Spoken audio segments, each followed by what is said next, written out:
আওয়ামী লীগ নিষিদ্ধের দাবিতে ঢাকাসহ বিভিন্ন স্থানে বিক্ষোভ। পতিত স্বৈরাচারকে পুনর্বাসনের সুযোগ নেই বললেন এনসিপি নেতারা। সরকারের ব্যর্থতার সমালোচনা। শরীরে এক বিন্দু রক্ত থাকা অবস্থায় আওয়ামী লীগকে বাংলাদেশে আমরা আর সনামে রাজনীতি করতে দেব না।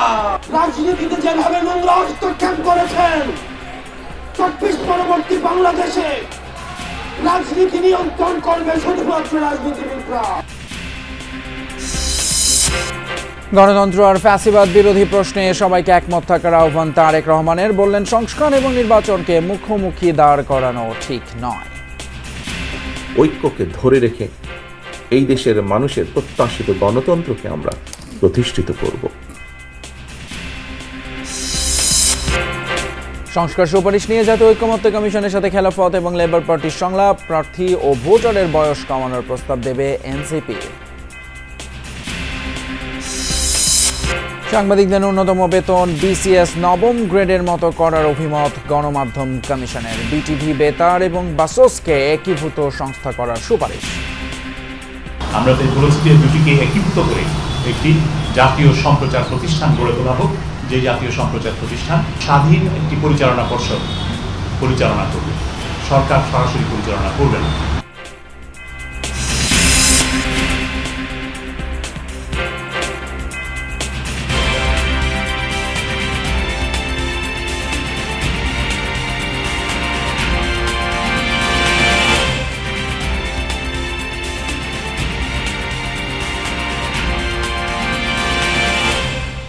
আমন্ত্রণ যমুনা নিউজে আপনাদের সঙ্গে আছি আমি ফয়সাল তিতুমিন। এতক্ষণ শিরোনামগুলো দেখলেন। আওয়ামী লীগের কোনো ধরনের পুনর্বাসনের পরিকল্পনা করা হলে তা কঠোর হাতে দমন করা হবে বলে হুঁশিয়ারি দিয়েছেন জাতীয় নাগরিক পার্টির আহ্বায়ক নাহিদ ইসলাম। দ্রুততম সময়ের মধ্যে আওয়ামী লীগের নিবন্ধন বাতিলের দাবি জানিয়েছে এনসিপি। দক্ষিণাঞ্চলের মুখ্য সংগঠক হাসনাত আবদুল্লাহ বলেন, ক্যান্টনমেন্ট থেকে রাজনীতিতে হস্তক্ষেপ ২৪ পরবর্তী বাংলাদেশে আর হবে না। শনিবার জাতীয় নাগরিক পার্টি লালবাগ জোন আয়োজিত ইফতার মাহফিলে যোগ দেন এনসিপি আহ্বায়ক নাহিদ ইসলাম।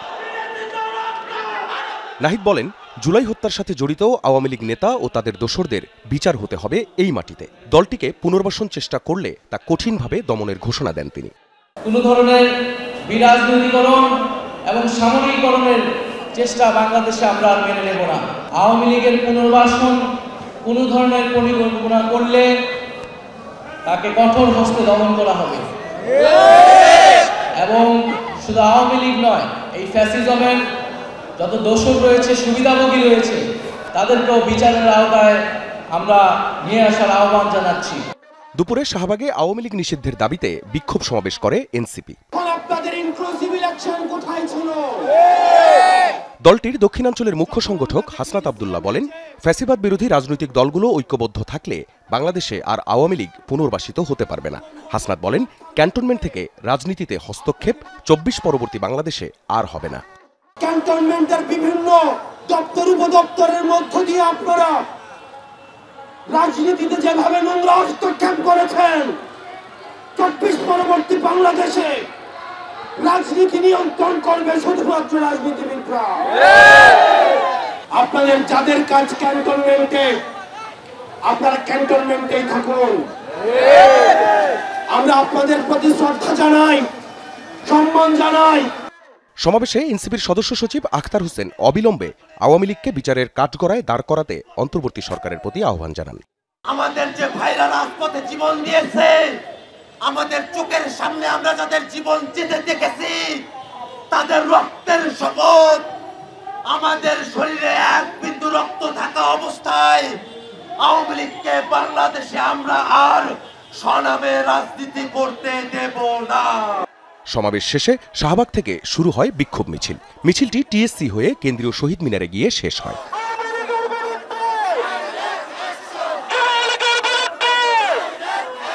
আখলাকুস সাফা, যমুনা নিউজ, ঢাকা। এদিকে জুলাই হত্যাযজ্ঞে সরব আওয়ামী লীগ কর্মীরা এখনও অনলাইন অফলাইনে সক্রিয়। তারা কেউ নিরাপরাধ নয়। এদের বিরুদ্ধে কঠোর ব্যবস্থা নিতে সরকারের প্রতি আহ্বান সার্জিস আলমের। আর হাসনাত আবদুল্লাহর মতে, সরকার ও রাজনৈতিক দলের ঐক্যমত্য থাকলে আওয়ামী লীগের বিচার সম্ভব। আরও জানাচ্ছেন আখলাকুস সাফা। জাতীয় নাগরিক পার্টির দক্ষিণের মুখ্য সংগঠক হাসনাত আব্দুল্লার এক ফেসবুক পোস্ট। ইনক্লুসিভ নির্বাচন করতে রিফাইন্ড আওয়ামী লীগের প্রস্তাব ঘিরে উত্তপ্ত রাজনীতির মাঠ। বিক্ষোভে ফেটে পড়ে আন্দোলনের শিক্ষার্থী জনতা, আশাহত আর ভীত আহত যোদ্ধা আর শহীদ পরিবার। এ নিয়ে ভিডিও কলে কথা হয় হাসনাত আব্দুল্লার সঙ্গে। বলেন, আগের 3টি নির্বাচন ইনক্লুসিভ করতে এজেন্সিগুলো কম্প্রোমাইজ করেছে, আর এখন ইনক্লুসিভ নির্বাচনের কথা বলে আওয়ামী লীগকে পুনর্বাসনের পায়তারা চলছে বলে অভিযোগ হাসনাতের। যতগুলো নির্বাচন হয়েছে, আপনি 2011 সালে যখন তত্ত্বাবধায়ক সরকার ব্যবস্থা বাতিল করে দেওয়া হয়েছে, তখন কিন্তু এজেন্সিগুলো চুপ ছিল। ইনক্লুসিভ ইলেকশন নিয়ে তখন কোনো কথা বলিনি। পরবর্তীতে দেখেন 18 নির্বাচন, 24 নির্বাচন, প্রত্যেকটা নির্বাচনী প্রশ্নবদ্ধ নির্বাচন, ইনক্লুসিভ ইলেকশন নিয়ে কোনো কথা বলিনি। এজেন্সিগুলো মেনে নিয়েছিল আর্থিক বিনিময়ে বা তাদের কম্প্রোমাইজ করেছে সেই জায়গা থেকে। কিন্তু আমরা এখন দেখছি যে এজেন্সিগুলো খুব তৎপর হয়েছে।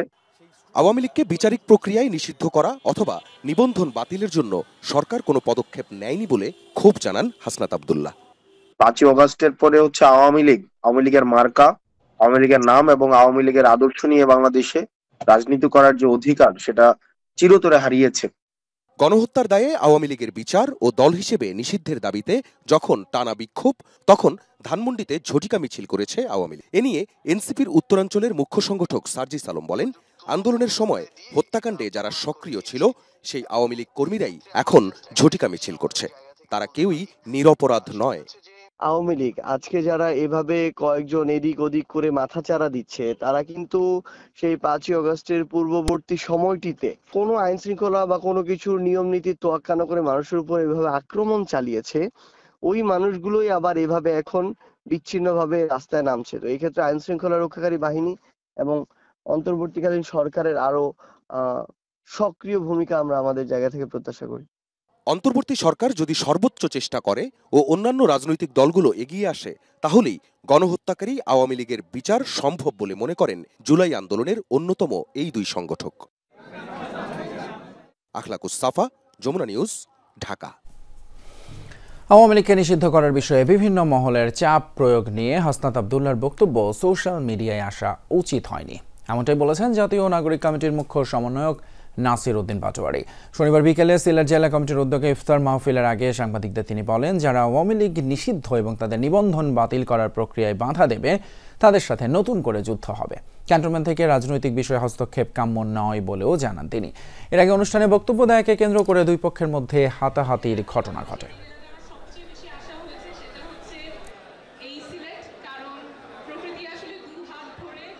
হাসনাত আব্দুল্লাহ যে রাষ্ট্রের বিভিন্ন যে কমিটির সাথে যে মিটিংগুলো করেছেন, তার এই বক্তব্য সোশ্যাল মিডিয়াতে আসা উচিত হয় নাই। আমরা মনে করি এটা শিষ্টাচার বর্জিত একটি স্ট্যাটাস হয়েছে এবং রাষ্ট্রের ফাংশনারির জায়গা আমরা দেখেছি যে ক্যান্টনমেন্টের বিভিন্ন ব্যক্তিবর্গ রাজনৈতিক জায়গায় হস্তক্ষেপ করছেন। আমরা এই ধরনের হস্তক্ষেপ কাম্য নয় আমাদের কাছে। রাজনৈতিক ডিসিশনগুলো রাজনৈতিক ব্যক্তিবর্গ নেবে এবং সেখানে বিভিন্ন যে ইনস্টিটিউশনগুলো আছে সরকারি, তাদেরকে জড়িত না হওয়ার জন্য আমরা অনুরোধ জানাচ্ছি। রাজনীতিতে ভিন্ন মত থাকলেও দেশের মানুষ, গণতন্ত্র আর ফ্যাসিবাদ বিরোধী প্রশ্নে সবাইকে একমত থাকার আহ্বান জানিয়েছেন বিএনপির ভারপ্রাপ্ত চেয়ারম্যান তারেক রহমান। রাজধানীর 12 দলীয় জোট আয়োজিত ইফতারে তিনি বলেন, দুঃখজনকভাবে সংস্কার এবং নির্বাচনকে মুখোমুখি দাঁড় করানো হচ্ছে। সংস্কার প্রক্রিয়া চলমান, শেষ হওয়া কোনো কিছুই সংস্কার নয় বলেও মন্তব্য করেন তারেক রহমান। রাজনৈতিক দল ও সুশীল সমাজের সম্মানে রাজধানীতে 12 দলীয় জোটের ইফতার মাহফিল। অংশ নেন বিএনপি, জামাত, জাতীয় নাগরিক পার্টি সহ বিভিন্ন রাজনৈতিক দলের নেতারা। আবার সে জুলাইয়ের অভ্যুত্থানের জাতীয় ঐক্য গড়ে তোলে। অনুষ্ঠানে লন্ডন থেকে ভার্চুয়ালি যোগ দেন বিএনপির ভারপ্রাপ্ত চেয়ারম্যান তারেক রহমান। গণতন্ত্র আর ফ্যাসিবাদ বিরোধী প্রশ্নে সবাইকে ঐক্যবদ্ধ থাকার আহ্বান জানান তিনি।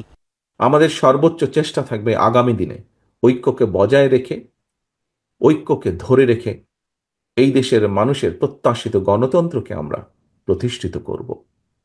এই দেশের মানুষের প্রত্যাশিত সংস্কার প্রক্রিয়াকে আমরা সকলে মিলে আলোচনার মাধ্যমে সকলে মিলে বাস্তবায়ন করব। বিএনপির ভারপ্রাপ্ত চেয়ারম্যান আরো বলেন, বিগত স্বৈরাচারের আমলেই রাষ্ট্র সংস্কারের প্রস্তাব দিয়েছিল বিএনপি। নির্বাচনের সংস্কারকে মুখোমুখি করা হচ্ছে বলে অভিযোগ করেন তিনি। যদি সে কোনো একটি বিষয় শেষ হয়ে যায়, সেটি সংস্কার নয়। কাজেই সংস্কার শেষ হয় না, সংস্কার চলমান প্রক্রিয়া। আমরা একটি জায়গায় আসব, একটি জিনিসের ভালো কিছু করব, ভালো পরিবর্তন করব, পরবর্তীতে আরো বেটার কিছু করার চেষ্টা করব। আমাদের শিক্ষা ব্যবস্থায় যেই গাফিলতি আছে, যেই ত্রুটিগুলো আছে, সেগুলোকে আমরা সংস্কার করব, পরিবর্তন করব। বিগত সরকারের আমলে দেশের মানুষের যে ক্ষতি হয়েছে সেসব এখন মেরামত করতে হবে বলেও জানান তারেক রহমান। সকলকে আন্তরিকভাবে ধন্যবাদ এবং শুভেচ্ছা। তাজনুর ইসলাম, যমুনা নিউজ, ঢাকা। নেতৃবৃন্দকে এদিকে রাজনৈতিক দলের কাছে দেয়া জাতীয় ঐকমত্য কমিশনের কিছু প্রশ্নমালা নিয়ে আপত্তি জানিয়েছে বিএনপি। কমিশনের প্রশ্নমালার সাথে কয়েকটি দলের বক্তব্যের মিল পাওয়ায় জনমনে প্রশ্নের জন্ম দিয়েছে বলে মনে করে তারা। সংবাদ সম্মেলনে কথা বলেন দলটির মহাসচিব মির্জা ফখরুল ইসলাম আলমগীর। পাশাপাশি ঐকমত্য কমিশনের সুপারিশে রাজনীতিবিদদের বাদ দিয়ে অনির্বাচিত ব্যক্তিদের রাষ্ট্রীয় দায়িত্বে নিয়োগের প্রস্তাবকে অযৌক্তিক বলে মনে করে বিএনপি। মির্জা ফখরুল বলেন, এমন কোনো পদক্ষেপ নেওয়া যাবে না যাতে ফ্যাসিবাদ বিরোধী ঐক্যে ফাটল ধরে।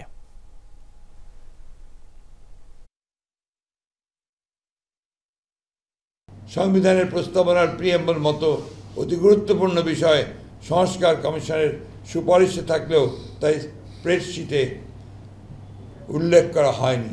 স্প্রেডশিটের সাথে মূল সুপারিশমালার উপর আমাদের মতামত সংযুক্ত করে দিলে বিভ্রান্তি এড়ানো যাবে। বহুত্ববাদের বিরুদ্ধে খেলাফতে মজলিস এবং বাংলাদেশ লেবার পার্টি জাতীয় ঐকমত্য কমিশনের সাথে সুপারিশমালা নিয়ে সংলাপে বসে এই দুটি দল। সেখানে 166টি সুপারিশের অনেকগুলোর বিষয়েই তারা একমত হয়েছে। সংলাপ শেষে দল দুটির প্রতিনিধিরা বলেন, ইসলামের বিধান বিরোধী আইন করা যাবে না। মানবাধিকার লঙ্ঘনের দায়ে অভিযুক্ত আওয়ামী লীগ এবং তাদের দোসরদের নিষিদ্ধের দাবিও তোলেন তারা। অধ্যাদেশের মাধ্যমে প্রয়োজনীয় সংস্কার শেষে দ্রুত নির্বাচন আয়োজনের কথাও বলেন এই দুই নেতা। রাজনৈতিক দলগুলোর মতামত জানতে 6 মার্চ 5টি সংস্কার কমিশনের গুরুত্বপূর্ণ 166টি সুপারিশ পাঠিয়েছে জাতীয় ঐকমত্য কমিশন। সুপারিশগুলোর বিষয়ে দলগুলোর পক্ষ থেকে মতামত জানানোর পর বৃহস্পতিবার শুরু হয় সংলাপ।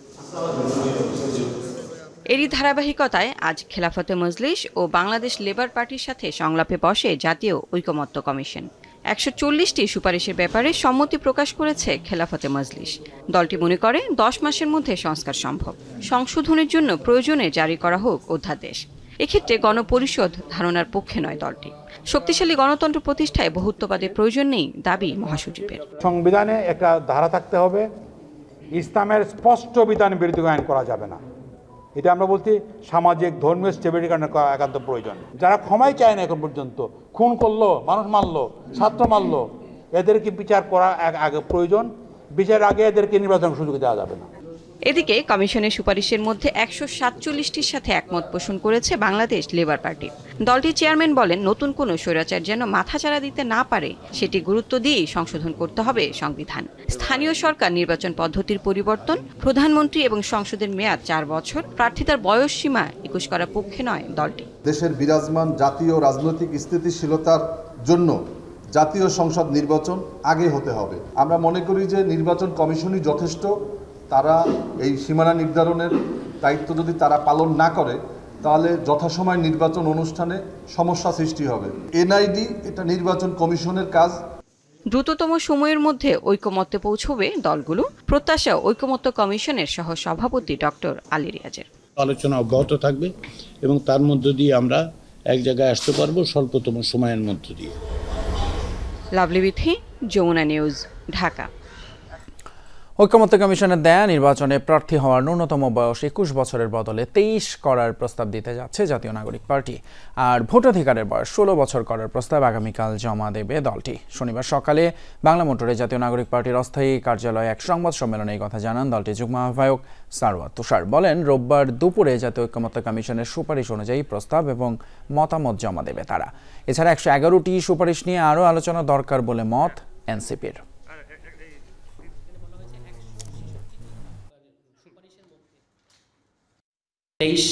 মার্চ দুপুর 2টার সময় জাতীয় ঐকমত্য কমিশনের যে কার্যালয়, এখানে আমরা তাদের কাছে আনুষ্ঠানিকভাবে আমাদের এই প্রতিনিধি দল তারা গিয়ে এটা জমা দেবে। যে ন্যূনতম প্রার্থী হওয়ার বয়স হচ্ছে 21 বছর। আমরা মনে করেছি যে ইট ইজ টু আর্লি, এটা 23 বছর হতে পারে এবং সেক্ষেত্রে ভোটার বয়স, ভোট দেওয়ার বয়স, সেটা আমরা মনে করেছি যে 16 বছর বয়স থেকে হতে পারে। জাতীয় সম্প্রচার সংস্থা এবং গণমাধ্যম কমিশন গঠন ও প্রাথমিক পর্যায়ে সাংবাদিকদের বেতন নবম গ্রেড করার সুপারিশ করেছে গণমাধ্যম সংস্কার কমিশন। দুপুরে কামাল আহমেদের নেতৃত্বাধীন কমিশন এই সংক্রান্ত প্রতিবেদন প্রধান উপদেষ্টা ডক্টর মোহাম্মদ ইউনূসের কাছে জমা দেয়। প্রায় 200 পৃষ্ঠার গণমাধ্যম সংস্কার প্রতিবেদনে সার্বিকভাবে 20টি সুপারিশ করা হয়েছে। কমিশনের সাথে বৈঠকে প্রধান উপদেষ্টা বলেছেন, দ্রুততম সময়ে যেগুলো কার্যকর করা সম্ভব সেগুলোর ব্যাপারে ব্যবস্থা নেওয়া হবে। বেলা 12টার দিকে প্রধান উপদেষ্টা ডক্টর ইউনূসের হাতে প্রতিবেদন তুলে দেন গণমাধ্যম কমিশন প্রধান কামাল আহমেদ। সঙ্গে ছিলেন কমিশনের অন্য সদস্যগণ। 180 পৃষ্ঠার প্রতিবেদনে সংবাদপত্র, স্যাটেলাইট চ্যানেল, রেডিও ও অনলাইন পোর্টাল সম্পর্কে মোট 20টি সংস্কার প্রস্তাব দিয়েছে কমিশন। প্রধান উপদেষ্টার সঙ্গে বৈঠক শেষে সাংবাদিকদের ব্রিফ করেন কমিশন প্রধান। জানান, প্রেস কাউন্সিল ও প্রস্তাবিত সম্প্রচার কাউন্সিলের বদলে গণমাধ্যম কমিশন গঠন করে লাইসেন্স ও অন্যান্য বিষয়ে সমাধার প্রস্তাব করেছে কমিশন। একটা স্থায়ী কমিশন, জাতীয় গণমাধ্যম কমিশন, মিডিয়া কমিশন স্থায়ী, এবং এই কমিশনই সাংবাদিকতার অধিকার সুরক্ষার বিষয়টিও নিশ্চিত করবে। আবার একই সাথে গ্রিভেন্সেস মেকানিজম, যেটা অর্থাৎ সংবাদ মাধ্যমের ভুলের কারণে যারা ক্ষতিগ্রস্ত হয় তাদের প্রতিকার দেওয়ার কাজটা ওই গণমাধ্যম কমিশন করবে। সংস্কার কমিশন একই ব্যক্তির একাধিক গণমাধ্যমের মালিকানা নিষিদ্ধ করার প্রস্তাব রেখেছে। পাশাপাশি কর্মীদের মাঝে নির্দিষ্ট শেয়ার বণ্টনের কথা উল্লেখ করেছে। প্রস্তাব অনুযায়ী প্রাথমিক পর্যায়ে সাংবাদিকদের বেতন হবে নবম গ্রেড। বৃহৎ এবং মধ্যম আকারের যত গণমাধ্যম কোম্পানি আছে তাদের উচিত হবে পাবলিক লিস্টেড কোম্পানি করা, শেয়ার ফ্লোট করা এবং সাংবাদিক কর্মচারীদেরকে তাদের শেয়ারের অংশীজন বানাবে। বিসিএস ক্যাডার সার্ভিসের নবম গ্রেডের যে বেতন স্কেল, সেই বেতন স্কেলের সাথে সঙ্গতি রেখে সাংবাদিকদের এন্ট্রি লেভেলের বেতনটা হতে হবে। সারা দেশেই এটা হতে হবে। এবং ঢাকায় যেহেতু ব্যয়, জীবনযাত্রার ব্যয় বেশি, সুতরাং ঢাকা ভাতা একটা যোগ করতে হবে। রাষ্ট্র মালিকানাধীন বাংলাদেশ বেতার ও বাংলাদেশ টেলিভিশনের স্বায়ত্তশাসন এবং জাতীয় সম্প্রচার সংস্থা গঠনের প্রস্তাব করেছে কমিশন। এটা উপযুক্ত সময় বেতার টিভির স্বায়ত্তশাসন ইমপ্লিমেন্ট করা, বাস্তবায়ন করা। আমরা তো বলেছি যে দুটিকে একীভূত করে একটি জাতীয় সম্প্রচার প্রতিষ্ঠান গড়ে তোলা হোক, যে জাতীয় সম্প্রচার প্রতিষ্ঠান স্বাধীন একটি পরিচালনা পর্ষদ পরিচালনা করবে, সরকার সরাসরি পরিচালনা করবে না। পত্রিকার সার্কুলেশন ও টেলিভিশনের টিআরপি জালিয়াতি বন্ধের প্রস্তাব করেছে কামাল আহমেদ কমিশন। সেই সাথে দুর্নীতি বন্ধে গণমাধ্যমের আয় ব্যয়ের সঠিক তথ্য নিশ্চিতেরও তাগিদ দিয়েছে কমিশন। যত তথ্য দিয়েছি, যত কথা বলেছি, প্রত্যেকটাই তথ্য ভিত্তিক, based on evidence. Shawkat Manzur Shanto, Jamuna News, Dhaka. এদিকে গণমাধ্যম প্রতিষ্ঠানগুলোয় বেতন ভাতা সহ অন্যান্য সুযোগ সুবিধা ঠিক মতো দেয়া হলে সাংবাদিকদের জন্য কল্যাণ ট্রাস্টের সহযোগিতার প্রয়োজন হতো না, এমন মন্তব্য করেছেন তথ্য উপদেষ্টা মাহফুজ আলম। শনিবার দুপুরে তথ্য ভবনে বাংলাদেশ সাংবাদিক কল্যাণ ট্রাস্টের পক্ষ থেকে অসুস্থ এবং অসচ্ছল সাংবাদিকদের মধ্যে অনুদানের চেক বিতরণ করা হয়। এ সময় তথ্য উপদেষ্টা গণমাধ্যম সংস্কার কমিশনের যে সুপারিশ তা মেনে চলার আশ্বাস দেন। মাহফুজ আলম বলেন, সাংবাদিকতা পেশাকে মানসম্মত করতে কাজ করে যাচ্ছে তথ্য মন্ত্রণালয়। তৃতীয় কিস্তিতে এবার মোট 374 জন সাংবাদিক ও মৃত সাংবাদিকের পরিবারকে 1,93,90,000 টাকা অনুদান দেওয়া হয়েছে। ঢাকা শহরেই আসলে সাংবাদিকদের একটা মানবেতর জীবনযাপন করতে হয়, এটা আমরা জানি। আমি নিজেও সাংবাদিকতার জন্য চেষ্টা করেছি। সাব এডিটর বা এই যে নিউজ রুমে কাজ করা, এই জিনিস দিয়ে আসলে বাংলাদেশে এখন ঢাকা শহরে একটা ফ্যামিলিতে দূরে থেকে একটা ফ্ল্যাট ভাড়াও পাওয়া যাবে না। তো আসলে এই বাস্তবতার ভিতর দিয়ে কল্যাণ ট্রাস্ট কাজ করছে। আওয়ামী লীগের নিবন্ধন বাতিল এবং কার্যক্রম নিষিদ্ধের দাবিতে বিভিন্ন স্থানে বিক্ষোভ মিছিল ও সমাবেশ অনুষ্ঠিত হয়েছে। রাতে বগুড়ায় বিক্ষোভ মিছিল এবং সমাবেশ করেছে জাতীয় নাগরিক পার্টির নেতাকর্মীরা। শহরের সাতমাথা বীরশ্রেষ্ঠ স্কয়ার এলাকার মুক্ত মঞ্চ থেকে বিক্ষোভ মিছিল নিয়ে বিভিন্ন সড়ক প্রদক্ষিণ শেষে একই স্থানে গিয়ে শেষ হয় মিছিলটি। পরে সমাবেশে বক্তারা বলেন, আওয়ামী লীগের রাজনীতি করার কোনো অধিকার নেই। যারা তাদের পুনর্বাসনের চেষ্টা করবে তাদেরকে এই দেশের মানুষ প্রতিহত করবে। এ সময় সমাবেশ থেকে আওয়ামী লীগের নিবন্ধন বাতিল করে কার্যক্রম নিষিদ্ধ ঘোষণারও দাবি জানান বক্তারা। এদিকে আওয়ামী লীগকে নিষিদ্ধের দাবিতে লক্ষ্মীপুরে বিক্ষোভ মিছিল করেছে বৈষম্য বিরোধী ছাত্র আন্দোলন। সন্ধ্যায় মিছিল নিয়ে শহরের বিভিন্ন সড়ক প্রদক্ষিণ শেষে দক্ষিণ তেমোহনী এলাকায় গিয়ে সমাবেশে মিলিত হয়। এ সময় বিভিন্ন স্লোগান দেন ছাত্র নেতারা। আওয়ামী লীগকে নিষিদ্ধ না করলে কঠোর আন্দোলনের হুঁশিয়ারিও দেন তারা। আওয়ামী লীগ নিষিদ্ধের দাবিতে 48 ঘন্টার আলটিমেটাম দেয় জুলাই আন্দোলনে আহতদের সংগঠন ওয়ারিয়র্স অফ জুলাই। শনিবার সকালে ঢাকা বিশ্ববিদ্যালয়ের রাজু ভাস্কর্যের সামনে অবস্থান নেয় জুলাই আন্দোলনে আহত সহ সক্রিয় অংশগ্রহণকারীরা। এ সময় দ্রুত আওয়ামী লীগের বিচার না করা হলে সারা দেশ থেকে ঢাকা অবরোধের ডাক দেন তারা। দাবি গণহত্যা চালানোর দায়ে আওয়ামী লীগকে নিষিদ্ধ করার। এ সময় সেনাবাহিনী এবং অন্তর্বর্তী সরকারের কঠোর সমালোচনা করেন তারা। পরে বিক্ষোভ মিছিল নিয়ে শহীদ মিনারে অবস্থান নিয়ে বিক্ষোভ করেন জুলাই যোদ্ধারা।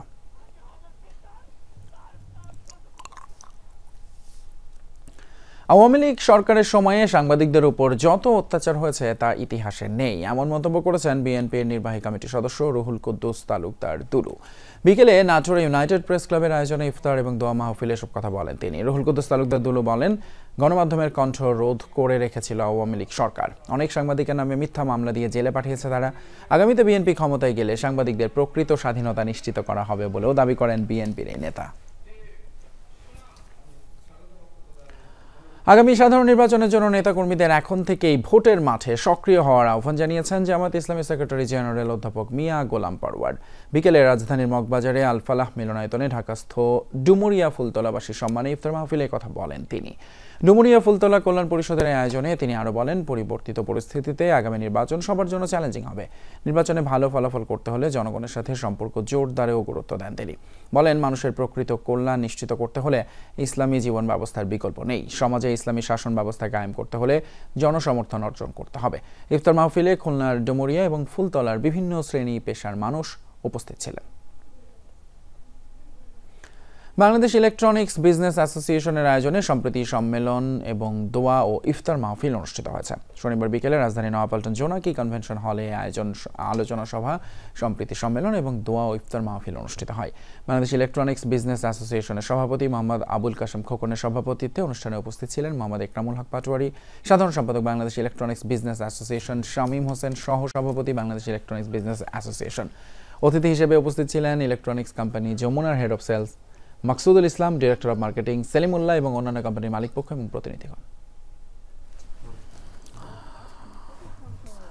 সম্মিলিত ব্যবসায়ী পরিষদের উদ্যোগে আয়োজিত হলো ইফতার এবং দোয়া মাহফিল। শনিবার মিন্টো রোডের শহীদ আবু সাইদ কনভেনশন হলে আয়োজন হয় এই অনুষ্ঠানের। পবিত্র রমজান মাস উপলক্ষে সম্মিলিত ব্যবসায়ী পরিষদ আয়োজন করে। আয়োজনে উপস্থিত ছিলেন বিশিষ্ট ব্যবসায়ী নেতৃবৃন্দ, সমাজের গণ্যমান্য ব্যক্তিবর্গরা। যেখানে অনুষ্ঠানে আহ্বায়ক ছিলেন এফবিসিসিআইয়ের সাবেক সহসভাপতি মীর নিজামুদ্দিন আহমেদ এবং যুগ্ম আহ্বায়ক ছিলেন এফবিসিসিআইয়ের আরেক সাবেক সহসভাপতি নিজামুদ্দিন রাজেশ। আর কদিন বাদে ঈদ উল ফিতর উৎসবকে রঙিন করতে চলছে শেষ মুহূর্তের কেনাকাটা। বিপণী বিতানগুলোর মধ্যে ক্রেতাদের পছন্দের শীর্ষে যমুনা ফিউচার পার্ক। একই জায়গায় বিপুল পণ্যের সমাহারে খুশি ক্রেতারা, দাবি কেনাকাটায় বাড়ছে সময়।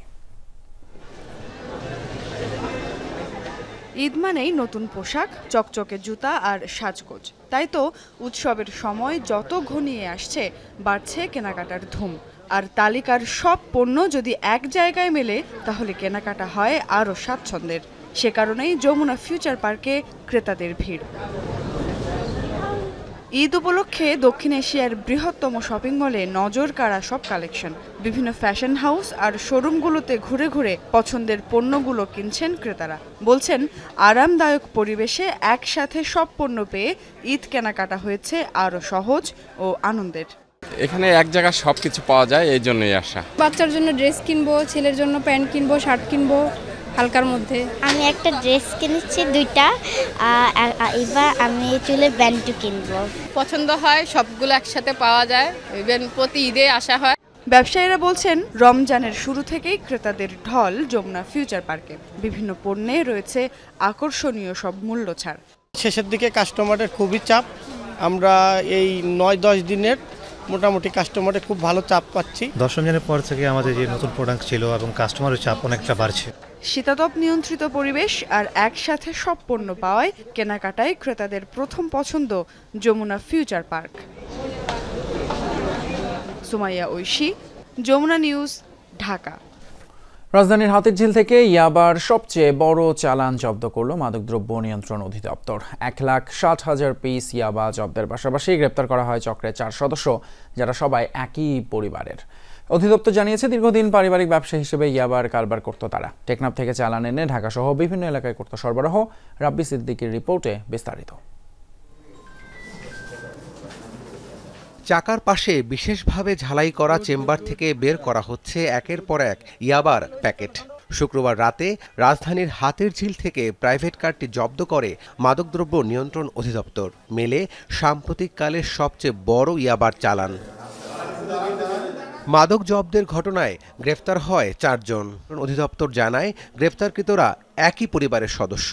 মূল হোতা মোহাম্মদ নজরুল ইসলাম ওরফে সোহেল রানা। দীর্ঘদিন পারিবারিক ব্যবসা হিসেবেই তারা বিক্রি করত ইয়াবা। মূল ব্যবসাটা পরিচালনা করছে আপনার সোহেল রানা। সোহেল রানার সাথে পর্যায়ক্রমে তার ভগ্নিপতি যুক্ত হয়েছে, মোহাম্মদ ফারুক যুক্ত হয়েছে। আর বোনের বিষয়টাও এই সাথে একই সাথে, যেহেতু হাজব্যান্ড এসে যায় স্বাভাবিকভাবে বোন এসে যায়, এবং তারা একটা, আর আপনি যেটা বলছেন এটার সাথে আরও কেউ যুক্ত আছে কিনা, এবং এটার সাথে আরও রুট কোথায় কোথায় আছে, এবং তারা কোথায় কোথায় কার কার কাছে এগুলো সাপ্লাই করে, এটা আমাদের তদন্ত পর্যায়ে আশা করি উঠে আসবে। সংবাদ সম্মেলনে জানায় অভিনব কৌশলে কক্সবাজারের টেকনাফ থেকে ঢাকায় আনা হতো ইয়াবার চালান। 3 মাস চেষ্টার পর তাদের গ্রেফতার করা সম্ভব হয়েছে। বিপুল পরিমাণ মাদকদ্রব্য ঢাকা সহ বিভিন্ন জেলায় পাচারের উদ্যোগ গ্রহণ করে। যেহেতু জানেন যে ঈদের সময় অনেক সময় এক্সকারশনের জন্য আমাদের যুব সমাজ এই মাদক গ্রহণ করে থাকে, সেই উদ্দেশ্যে এই মাদকটি স্টোর করার কথা করছিল তারা টেকনাফের একটি রিসোর্টে দীর্ঘ সময় হুন্ডাই কোম্পানির যে সান্টাফে গাড়িটি আছে সেই গাড়িটি ওই রিসোর্টে ছিল। ওই রিসোর্ট থেকে তারা ওই পাদানের নিচে, যেখানে পা রাখে পাদের নিচে একটা প্যানেলে বিশেষ কৌশলে এটা অনেক দিন রাখছে। জব্দকৃত এই মাদকের বাজার মূল্য 5 কোটি টাকা। মানি লন্ডারিংয়ের সাথে তারা জড়িত কিনা সে বিষয়ে তদন্ত করা হবে বলেও জানান কর্মকর্তারা। রাব্বি সিদ্দিকী, যমুনা নিউজ, ঢাকা। গত 17 বছরে সেনাবাহিনীর সাথে জনগণের দূরত্ব তৈরি হয়েছে। রাজনৈতিকভাবে ব্যবহারও করা হয়েছে সেনাবাহিনীকে। তাই এই দূরত্ব ঘোচাতে সেনাবাহিনীর উদ্দেশ্যে আহ্বান জানান মাহমুদুর রহমান। আমার দেশ পত্রিকার সম্পাদক বলেন, রাজনীতিতে কোনো ধরনের হস্তক্ষেপ না করতে। বিকেলে রাজধানী জাতীয় প্রেস ক্লাবে আমার দেশ পত্রিকার ঈদ সংখ্যার মোড়ক উন্মোচন অনুষ্ঠানে তিনি এসব কথা বলেন। তিনি বলেন, রাজনৈতিক দলগুলোর উচিত সবার সাথে আলোচনায় বসা। নিজেদের মধ্যে বিভেদ সৃষ্টি হলে ভারত লাভবান হবে বলেও মন্তব্য করেন তিনি। অনুষ্ঠানে বক্তারা আমার দেশের ঈদ সংখ্যা নিয়ে স্মৃতিচারণ করেন।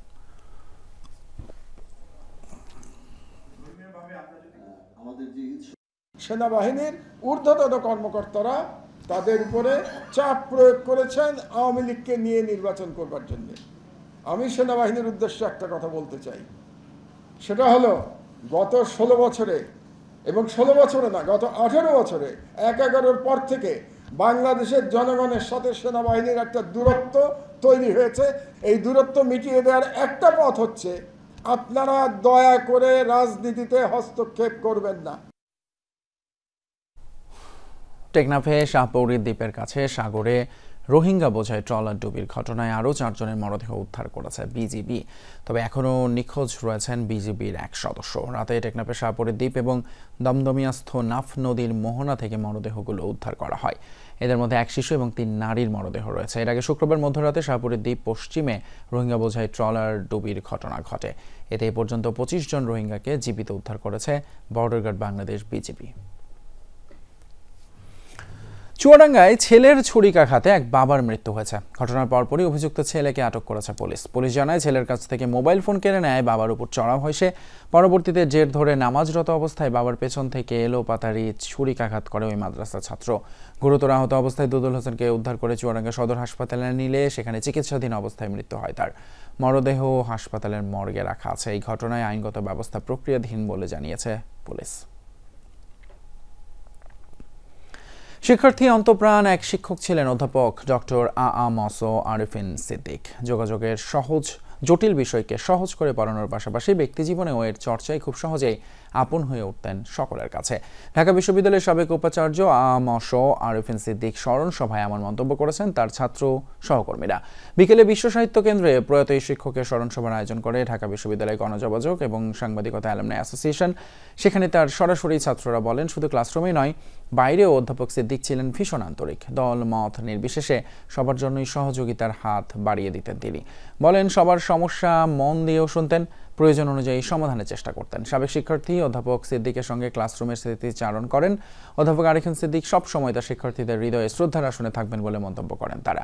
গত 13 মার্চ ইব্রাহিম কার্ডিয়াক হাসপাতালে চিকিৎসাধীন অবস্থায় মারা যান অধ্যাপক আ.ম.স. আরিফিন সিদ্দিক। ঢাকার দক্ষিণ কেরানীগঞ্জে ইট বালু ব্যবসা নিয়ন্ত্রণকে কেন্দ্র করে এক ব্যবসায়ীকে গুলি করার পর ধারালো অস্ত্র দিয়ে কুপিয়ে হত্যা করেছে দুর্বৃত্তরা। বিকেলে গোলামবাজার সুবাদ্ধা মসজিদ পাড় এলাকায় এই ঘটনা ঘটে। পুলিশ এবং নিহতের স্বজনরা জানায়, দক্ষিণ কেরানীগঞ্জ থানা তাঁতি লীগের ভারপ্রাপ্ত সভাপতি মোল্লা ফারুকের সাথে জমি সংক্রান্ত বিষয়ে বিরোধ চলছিল ব্যবসায়ী জুবায়ের ইসলামের। আর সেই জের ধরেই ফারুক এবং তার সমর্থকরা জুবায়েরের ইট বালুর দোকানে প্রবেশ করে প্রথমে তার বড় ভাই স্বপনকে পিস্তল ঠেকিয়ে রাখে। এরপর জুবায়েরকে প্রথমে গুলি এবং পরে ধারালো অস্ত্র দিয়ে কুপিয়ে হত্যা করে পালিয়ে যায় তারা।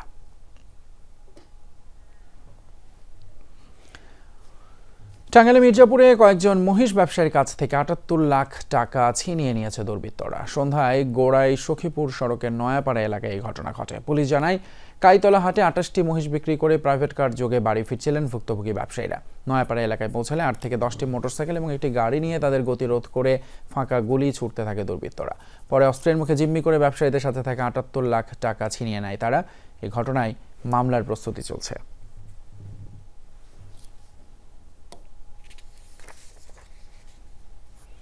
নারায়ণগঞ্জের সোনারগাঁওয়ে রাষ্ট্র মেরামতের ৩১ দফা বাস্তবায়ন এবং ইফতার মাহফিলের আয়োজন করেছে স্বেচ্ছাসেবক দলের নেতাকর্মীরা।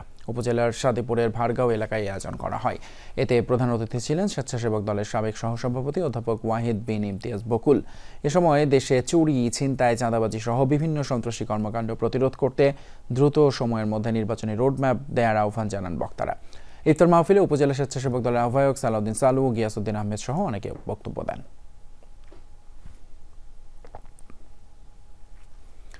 বিচার কাজ শেষ না হওয়া পর্যন্ত আওয়ামী লীগকে নির্বাচন করতে দেয়া হবে না, এমনটাই বলেছেন জাতীয় নাগরিক পার্টির যুগ্ম আহ্বায়ক সারোয়ার তুষার। শনিবার সন্ধ্যায় ব্রাহ্মণবাড়িয়ার আশুগঞ্জে জাতীয় নাগরিক পার্টির আয়োজনে এক ইফতার মাহফিলে এসব কথা বলেন তিনি।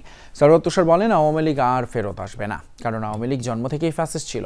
দেশে শান্তি শৃঙ্খলা ফিরিয়ে আনতে ৫ই আগস্টের মতো সকল মত এবং পথকে একসাথে থাকার আহ্বান জানান তিনি।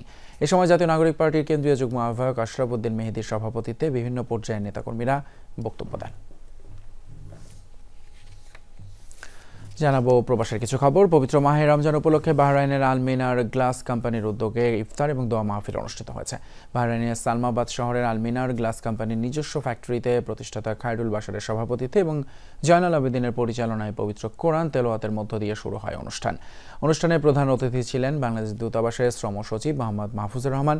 বিশেষ অতিথি ছিলেন তালিমুল কোরআন বাহরাইনের সভাপতি জয়নুল আবেদিন, মোহাম্মদ জসিমউদ্দিন, মোহাম্মদ সেলিম, সাবির আহমেদ সহ বাহরাইন বাংলাদেশ কমিউনিটির সাংবাদিক, সামাজিক, রাজনৈতিক এবং ব্যবসায়ী সংগঠনের নেতারা উপস্থিত ছিলেন। ইফতারের পূর্বে বাহরাইন প্রবাসী সহ দেশ বিদেশের সকলের মঙ্গল কামনা করে বিশেষ দোয়া এবং মোনাজাত করা হয়।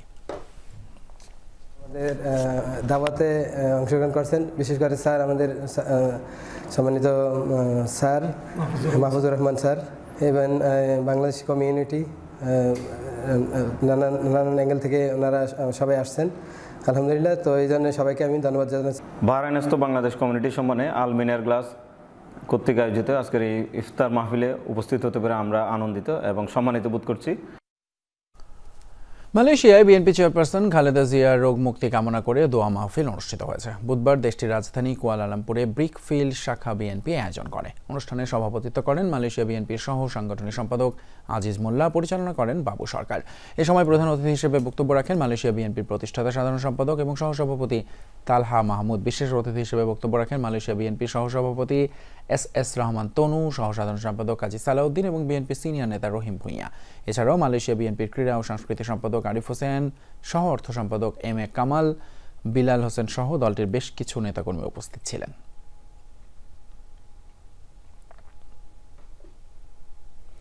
৫১ জন বাংলাদেশিকে মালয়েশিয়া প্রবেশে বাধা দিয়েছে দেশটির সীমান্ত নিয়ন্ত্রণ এবং সুরক্ষা সংস্থা AKPS। সংস্থাটির অভিযোগ, অবৈধভাবে মালয়েশিয়া প্রবেশের চেষ্টা করছিল তারা। বৃহস্পতিবার কুয়ালালামপুরে আন্তর্জাতিক বিমানবন্দরে ৬৭ জন বিদেশিকে তল্লাশি করে কর্তৃপক্ষ। এ সময় ভুয়া নথি ব্যবহার, দেশটিতে ভ্রমণের জন্য প্রয়োজনীয় অর্থ না থাকা সহ বিভিন্ন কারণে তাদের আটক করা হয়। এক বিবৃতিতে AKPS জানিয়েছে, অভিযুক্তরা দেশটির ইমিগ্রেশন আইন ভঙ্গ করেছে। আটককৃতদের দ্রুত বিমানে করে নিজ দেশে পাঠানোর ঘোষণাও দিয়েছে কর্তৃপক্ষ। স্পেনে ফেঞ্চুগঞ্জ কল্যাণ সমিতি বার্সেলোনার উদ্যোগে ইফতার মাহফিল এবং সংগঠনের অভিষেক অনুষ্ঠান হয়েছে। স্থানীয় এক মসজিদে আয়োজিত এই অনুষ্ঠানে আগামী 2 বছরের জন্য 28 সদস্য বিশিষ্ট নতুন কমিটি ঘোষণা করা হয়। অনুষ্ঠানে সভাপতিত্ব করেন সংগঠনের সভাপতি সাইফুল ইসলাম। পরিচালনার দায়িত্বে ছিলেন সাংগঠনিক সম্পাদক শাহ রবিউল হোসাইন। এ সময় নবগঠিত কমিটির সাধারণ সম্পাদক জসিমউদ্দিন, সহ সাধারণ সম্পাদক শাহ তৌফিকুল ইসলাম পুলক এবং অর্থ সম্পাদক মুজিবুল ইসলাম ঝুমন বক্তব্য রাখেন। প্রবাসীদের এই অনুষ্ঠানে শাহাদুল সুহেদ, শিপলু আহমেদ নিয়াজি, গিয়াসউদ্দিন সহ সংগঠনটির আরো অনেক ব্যক্তি অংশ নেন।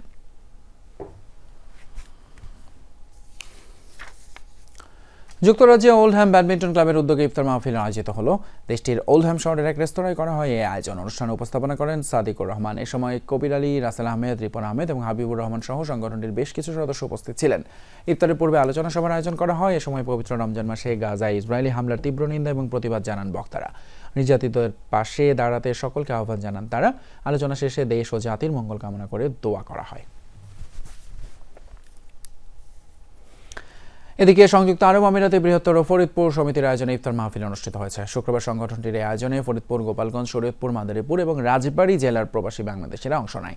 অনুষ্ঠানে সভাপতিত্ব করেন সংগঠনের সভাপতি বুলবুল আহমেদ মুকুল, সঞ্চালনা করেন সাধারণ সম্পাদক খন্দকার মিজানুর রহমান। ইফতার মাহফিল আয়োজনে সহযোগিতা করেন শওকত মোল্লা, কবির মুন্সি, মিজান সাইদ, নূর হোসেন, নজরুল ইসলাম সহ সমিতির অন্যান্য সদস্যরা। এছাড়াও অংশ নেন সাংবাদিক সহ বিভিন্ন সামাজিক ও রাজনৈতিক সংগঠনের সদস্যরা। 5 জেলায় প্রবাসীদের ঐক্যবদ্ধ এমন আয়োজনে খুশি প্রবাসী বাংলাদেশিরা।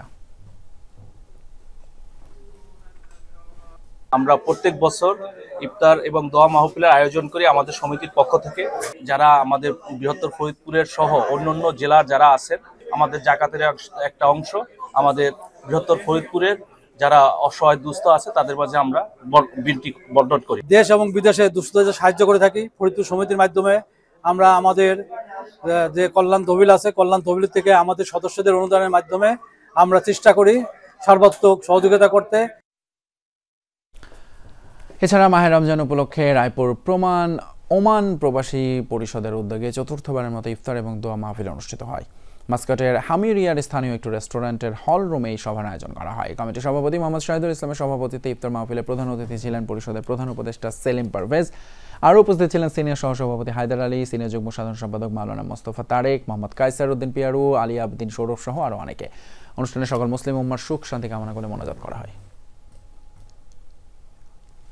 আপনাদের যে ইতিমধ্যে 2024 এবং 25-এ যে বায়োডাটা আপনারা দিয়েছেন, যে আর্থিক অনুদান বাংলাদেশে আমাদের গ্রামের মধ্যে প্রেরণ করেছেন, আমি আপনাদেরকে সাধুবাদ জানাই, ধন্যবাদ জানাই আমার পক্ষ থেকে।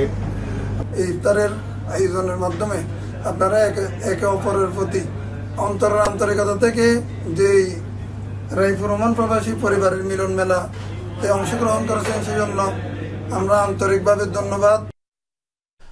অন্যদিকে সংযুক্ত আরব আমিরাতে অনুষ্ঠিত হলো পেশাদার সাংবাদিকদের সংগঠন বাংলাদেশ প্রেস ক্লাব ইউএইর ইফতার এবং দোয়া মাহফিল। সংগঠনের সভাপতি মামুনুর রশিদের সভাপতিত্বে প্রধান অতিথি ছিলেন বাংলাদেশ কনসুলেটের প্রথম প্রেস সচিব আরিফুর রহমান। বিশেষ অতিথি ছিলেন ইউএই বিএনপির আহ্বায়ক জাকির হোসেন, যুগ্ম আহ্বায়ক সালাউদ্দিন, ইঞ্জিনিয়ার অ্যাসোসিয়েশনের সভাপতি ইঞ্জিনিয়ার সালাম খান সহ আরও অনেকে।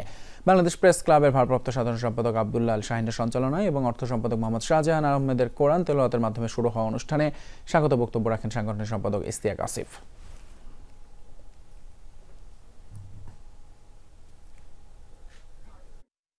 যারা এই আয়োজনে ভূমিকা রেখেছেন, যারা উপস্থিত হয়েছেন, সবাইকে আমি অন্তরের অন্তঃস্থল থেকে কৃতজ্ঞতা জানাই। শুধু রাজনৈতিক নয়, পেশাজীবী, বুদ্ধিজীবী, বিভিন্ন পর্যায়ে সামাজিক সংগঠনের নেতৃবৃন্দ রয়েছেন। আল্লাহ তাআলা আমাদেরকে রমাদান কবুল করুক। আমরা প্রবাসীরা এক হয়ে বাংলাদেশের জন্য কাজ করতে চাই, কোনো দল বা কোনো দিকে ট্যাগ লাগাইতে চাই না। আন্তর্জাতিক গাজার একাংশ এখনই ইসরায়েলি সেনাদের দখলের নির্দেশ দিয়েছে তেল আবিব। ইসরায়েলের প্রতিরক্ষা মন্ত্রী ইসরায়েল কাটস হুঁশিয়ারি দিয়ে বলেন, হামাস বন্দীদের মুক্তি না দিলে নিয়ন্ত্রণ নেওয়া হবে গাজার বিভিন্ন এলাকায়। এর মধ্যে পাশাপাশি স্থল অভিযানের পরিধি বাড়ানোর ঘোষণাও দেওয়া হয়েছে। ইসরায়েলি সেনারা হামলা চালাচ্ছে গাজায় জাতিসংঘের বিভিন্ন কার্যালয়ে। গাজার স্বাস্থ্য মন্ত্রণালয় বলছে 2023 সালের অক্টোবর থেকে এখন পর্যন্ত ইসরায়েলি হামলায় নিহতের সংখ্যা 50,000-এর কাছাকাছি। গাজায় এখনও 59 ইসরায়েলি জিম্মি রয়েছে, তাদের মধ্যে অন্তত 24 জন জীবিত রয়েছেন বলে ধারণা করা হচ্ছে। ফুটবল এএফসি এশিয়ান কাপ বাছাই পর্বে ভারতে খেলতে এসে বিড়ম্বনায় পড়েছে বাংলাদেশ জাতীয় ফুটবল দল। কখনো গ্রাউন্ড, আবার কখনো পাল্টে যাচ্ছে সময়। জওহরলাল নেহরুর মূল স্টেডিয়াম দেখার সুযোগ না হলেও সেই মাঠেই ক্লোজ ডোর অনুশীলন করে স্বাগতিক ভারত। এত নেতিবাচকতার ভিড়ে ইতিবাচক মানসিকতায় থাকার প্রত্যয় পুরো দলের। এফসি এশিয়ান কাপের বাছাই পর্বে ভারতে খেলতে এসে রীতিমতো অগ্নি পরীক্ষা দিতে হচ্ছে বাংলাদেশ জাতীয় ফুটবল দলকে। কখনো পাল্টে যাচ্ছে অনুশীলন গ্রাউন্ড, কখনো বা পাল্টেছে সময়। শনিবার 2 দফায় অনুশীলন গ্রাউন্ড পরিবর্তনের পর সন্ধ্যা 6টার অনুশীলন পিছিয়ে নেওয়া হয় সন্ধ্যা 7:30টায়। স্বাগতিক ভারত জওহরলাল নেহেরু স্টেডিয়ামে ক্লোজ ডোরে অনুশীলনের সুযোগ পেলেও ক্যাবরেরা শিষ্যদের ভাগ্যে জোটে স্টেডিয়ামটির গ্রাউন্ড ট্যুর অ্যাস্ট্রোটার্ফ। যদিও আগের দিনের নেহরু স্পোর্টস গ্রাউন্ডের তুলনায় এটি ভালো বলে দাবি করেন সহকারী coach Hasan Al Mamun. Muscle cramp করার সময় মানে ইঞ্জুরি ব্যাপারগুলো থাকে, বাট আমরা অ্যাকচুয়ালি টোটাল টিম কিন্তু আমরা আগের থেকেই টিমকে বলে আসছি যে এই সমস্যাগুলো হতে পারে। সো আমাদেরকে এই অবস্থাগুলো অ্যাডাপ্ট করতে হচ্ছে এবং প্লেয়াররা সবাই মেন্টালি রেডি যে আমাদেরকে এই অবস্থাগুলোতে পড়তে হতে পারে। ন্যাচারাল গ্রাসে যে আপনি প্র্যাকটিস করা উচিত আমাদের, সেটা আমরা পাচ্ছি না। এটা একটা ঘাটতি আমাদের তরফ থেকে। তারপর আমরা এটা ঘাটতি দেখবো না, আমরা জানি এটা ওদের স্ট্র্যাটেজি, বাট আমরা এই স্ট্র্যাটেজিকে মোকাবেলা করার জন্য আমাদের প্র্যাকটিস করতে হবে। বাংলাদেশ দলের সাথে বারবার ঘটে যাওয়া এমন ঘটনা বিরক্তিকর বলছেন সাদউদ্দিন, যা পরিকল্পনার ক্ষেত্রে প্রভাব পড়ে বলে মত এই ডিফেন্ডারের। আমাদের জন্য অনেক ডিস্টার্বিং। তো আমাদের সাপোজ টু ট্রেনিং করার কথা ছিল 5:30টায়, তো আমরা 4:30টার দিকে আমাদের মিটিং ছিল, অলরেডি আমরা রেডি হয়ে বের হয়েছিলাম। পরে কোচ আমাদের বললে ট্রেনিং আমাদের 7:30টায়। সো এটা আমাদের একটু প্রবলেম হচ্ছে প্লেয়ারদের, মানে আমাদের যে প্রিপারেশন টাইমে প্র্যাকটিসে যাওয়ার কথা ওই টাইমে আমরা যেতে পারছি না। সো আমরা প্রফেশনাল প্লেয়ার, এটা আমাদের অ্যাডজাস্ট করতে হবে। জাতীয় দলের সাথে তৃতীয় দিনের মতো অনুশীলন করেন হামজা চৌধুরী। প্রতিনিয়ত শেফিল্ড ইউনাইটেডের এই মিডফিল্ডারের কাছ থেকে শেখার কথা জানান আরেক মিডফিল্ডার মোহাম্মদ হৃদয়। আমাদের লেভেল আর ওনার লেভেলটা অনেক ডিফারেন্ট, এটা শুধু আমি না আপনারা সবাই জানেন। ওনার চলাচল খুব একদম সিম্পল, আসলে আমরা মানিয়ে নেওয়ার জন্য এটা খুব একদম এনজয় করছি আর কি। প্রতিটা মুহূর্তে অনেক কিছু শেখার আছে, একদম ফুটবলের ভিতর থেকে শুরু করে আউটসাইডেও। ভারতে এত নেতিবাচক অভিজ্ঞতার ভেতরেও ইতিবাচক থাকার টোটকায় আবদ্ধ থাকতে চায় ক্যাবরেরা শিষ্যরা। ভারতে পা রাখার পর একের পর এক সমস্যায় জর্জরিত বাংলাদেশ জাতীয় ফুটবল দল। তবে সেদিকে খুব একটা নজর দিতে নারাজ ম্যানেজমেন্ট। তারা চায় এফসি এশিয়ান কাপ বাছাই পর্বের প্রথম ম্যাচটি ভারতের বিপক্ষে জয় দিয়ে সব বিতর্ক ছাপিয়ে নিজেদের সেরাটা জানান দেবে মাঠেই। নাসিফ শুভ, যমুনা স্পোর্টস, শিলং, ভারত। এই ছিল যমুনা নিউজ এখনকার আয়োজন। এতক্ষণ সাথে থাকার জন্য ধন্যবাদ আপনাদের।